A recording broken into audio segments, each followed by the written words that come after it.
ఆ భజన రూపంలో, ఆ మంత్ర రూపంలో మనకి అందించారు. దాన్ని హాయిగా చక్కగా పాడుకోవాలి.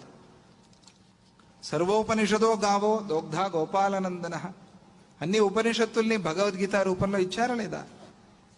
మరి ఆ భగవద్గీతలో ఏదో ఒక శ్లోకాన్ని పట్టుకో, ఆ రోజు అర్థం చూసుకో. సత్సంగం ఇది చాలా అవసరం.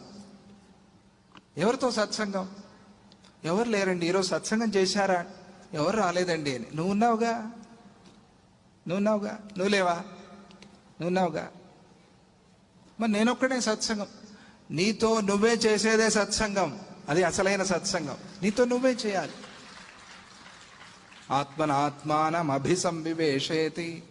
నీతో నువ్వే, ఇంకెవరు కావాలి నీకు కదా? ఒక భజన తీసుకో, నువ్వే పాడుకో, కాగడహారతి నువ్వే చేసుకో, ఫ్యామిలీ అందరూ కలిసి బాగుంటుంది. పిల్లలందరూ కలవటానికి బాగుంటుంది కదా.